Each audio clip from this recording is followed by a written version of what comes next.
Welcome to Empath in the Office Crushing Corporate Life video series. Here we're going to give you short tips on how to navigate corporate life as an empath.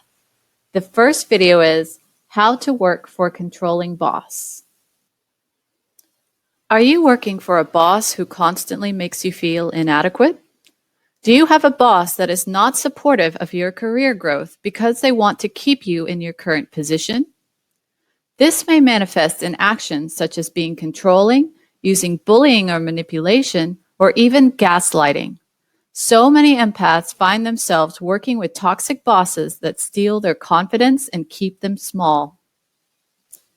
In many industries, departments are reorganized every few years, so the chances of getting a toxic or controlling boss are steadily increasing. Maybe you are dealing with a controlling boss right now. This doesn't have to be a bad thing. Sometimes the most pivotal points in life occur when you have a toxic boss because that's when you realize that you deserve more for yourself.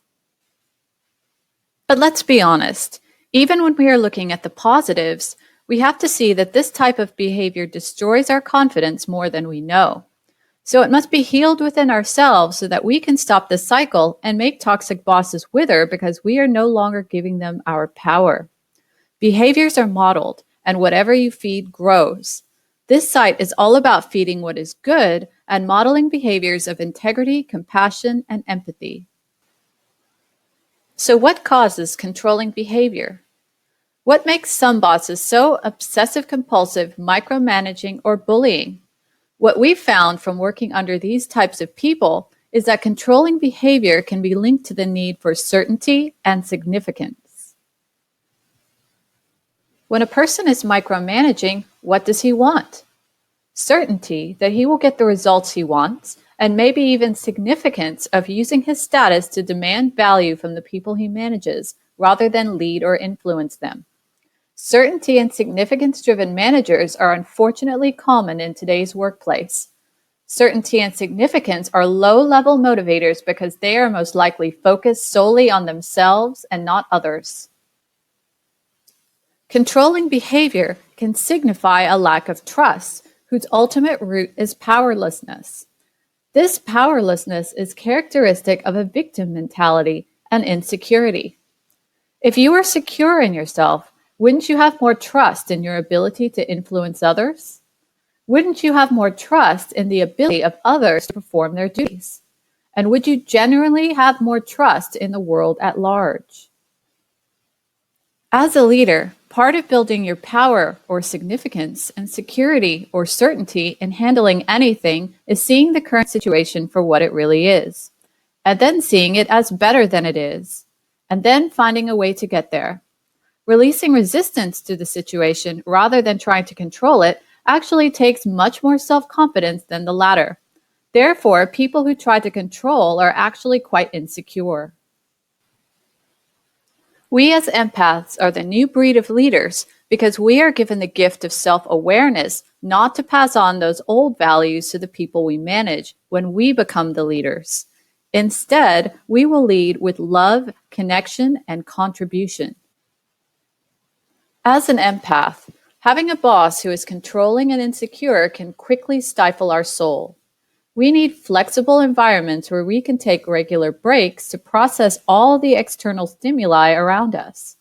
These breaks allow our brain to be able to process information quickly and provide creative and inspired responses. When we feel rushed or controlled, we cannot offer our best work because we won't be able to tap into our delicate intuitive resources. Likewise, when caught in a toxic workplace, our light can easily be dimmed because we are not safe to show our greatest self. So what is an empath to do when encountered with a domineering boss? The first thing an empath should do in these types of situations is protect their energy by setting boundaries so that your toxic boss's words do not reach you. It can be as simple as telling yourself, "I'm just not going to let that in," or saying out loud to yourself, "Those are his words, not mine. They are not mine and not my responsibility." Or it can be more substantial, such as rewriting the story in your mind and imagining how you would have wanted it to go, to heal your subconscious of the experience.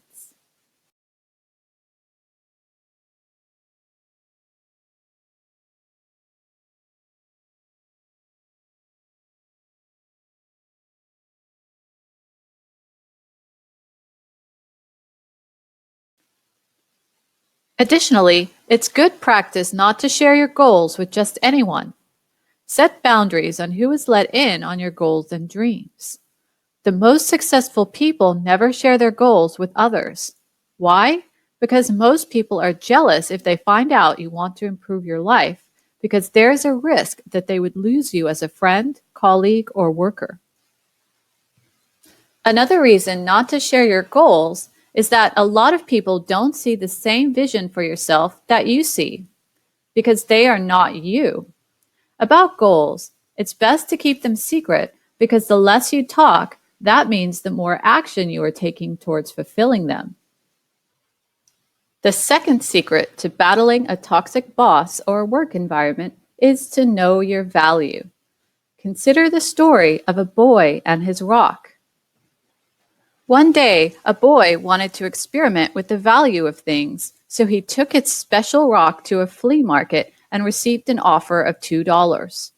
The boy knew it was worth more, so he took his rock to a gem store. The gem store owner gave him an offer of $200. The boy then carried the rock to a nearby museum, who knew the true value of the rock and wrote him a check for $2 million. It's essential to know your value in the marketplace and your place of work. Most of us, if we are unfulfilled in our jobs, are really living at that flea market. If our bosses want to tell us how worthless we are every day and make us feel badly for not doing everything exactly how they want it, we know that there are places where people will place more value on us. We all just have to find our own museum.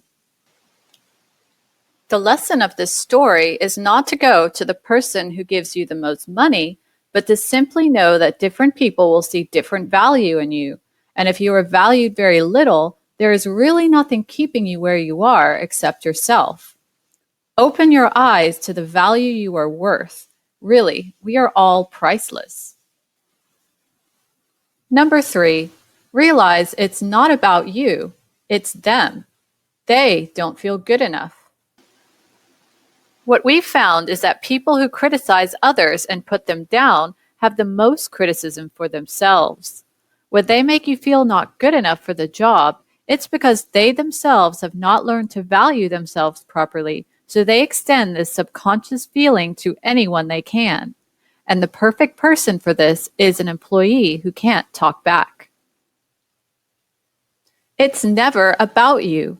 The truth is, someone hired you and thought you were good enough for the job, and even if it wasn't your current boss who did so, the fact remains that you are at the company because someone thought you were good enough.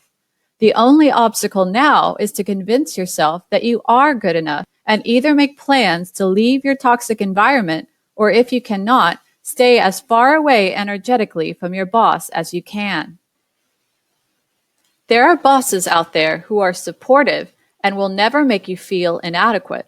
No matter how hard you struggle to get things right, they will always have your back and train you. They know that people don't always get things the first time. We are all doing the best we can with the resources that we have. That is why an empathic boss is so powerful. They are able to understand the employee journey and how to motivate them to take their work and productivity to a higher level. We all have the right as humans to be appreciated and treated with respect. It takes strength and courage to think for ourselves and trust our own decisions. But we have to make the decision to start trusting ourselves now. Realize you have everything you need within you to be whomever you want to become, and that you are not such a failure as your boss may make you feel. When a boss is making you feel bad from making your own decisions or asking questions, or even more so, refusing to train you, it is usually because of one of these two reasons. Number 1, they are afraid of you taking their place. They have grown up feeling unworthy and they do not know any better than to pass that feeling down to you. Number 2, they are afraid you'll find out they don't have all the answers they say they do, and that they essentially do not know what they are doing, hiding behind a facade of fake confidence.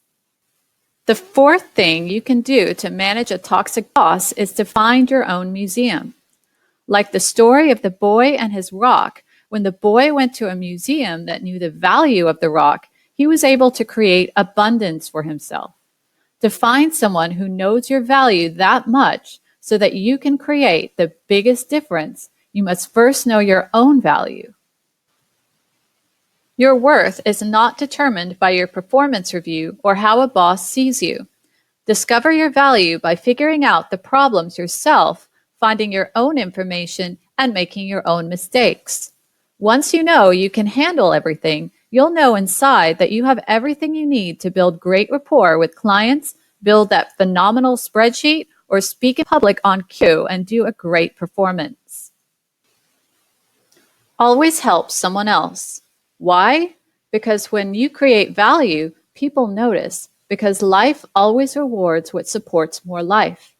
You really have to ask yourself, would you rather stay small and cower scared of what your boss may say to you, or do you prefer to create your own value, develop yourself, and create a better tomorrow for others?